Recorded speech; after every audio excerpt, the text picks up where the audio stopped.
Virginia lawmakers are poised to pass bills that could impact how churches and other faith-based organizations operate. The controversial bills focus on discrimination in public places and employment based on a number of factors, including gender and sexual orientation.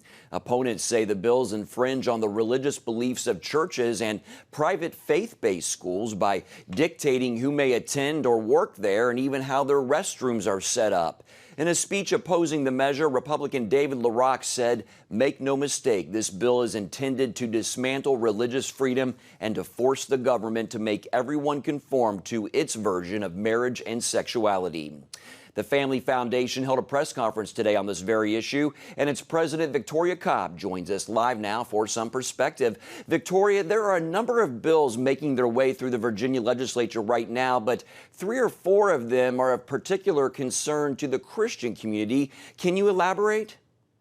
Well, certainly we've long had a debate about government policy with regards to these issues of sexual orientation and non-discrimination, but now these bills have stepped way beyond just a simple policy about how government is going to handle its own employees, and it steps into the private sector, both in the world of business and in private organizations that can be anything from social service organizations all the way to Christian schools and churches or places of worship. What is at risk if these bills are passed as is? Talk a little bit more how it could change faith-based institutions. Well, fundamentally, what these bills say is that there is one view of sexuality and gender identity, and that view has to be held by everyone if you're going to operate anywhere involving the public. And it's a terribly wide definition of what accommodating the public actually means. So essentially, it tells Christian schools and churches how you must hire, fire, how you must organize your bathrooms, and even what kind of pronouns you'll use when dealing with people. Essentially, we believe it's set up to dominate and take over and actually create a new theology within a lot of churches that we simply don't agree with. How does the current environment in the Virginia State House differ from past years? I mean, have we ever seen proposals like these before?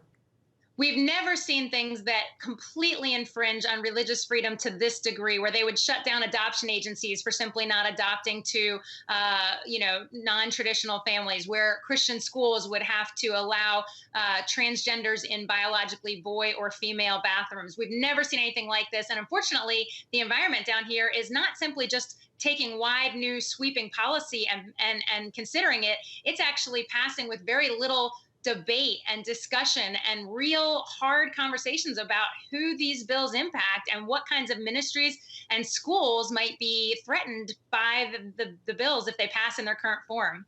Victoria, what's next? How is the Family Foundation fighting against this, and what will you do if these bills pass? Well, we're deeply concerned that it's going to be very difficult to completely stop the bill from passing. So our goal at this point is to at least get clear amendments that remove any possibility that a church, a Christian school, an entity that is a faith-based entity would have to comply with these regulations. But certainly, if it does pass, I'll be honest with you, we expect to launch right into litigation. They're unconstitutional. They're a violation not just of our freedom of religion to exercise our faith, but freedom of association and even freedom of speech if we're going to compel people to use certain pronouns. And in Virginia, where the birthplace of religious freedom is, where we penned the statute of religious freedom that became the model for the Western Hemisphere, we can't stand for that here. All right, Victoria Cobb of the Family Foundation, thank you so much for your time and your insights, Victoria. Thanks for having me.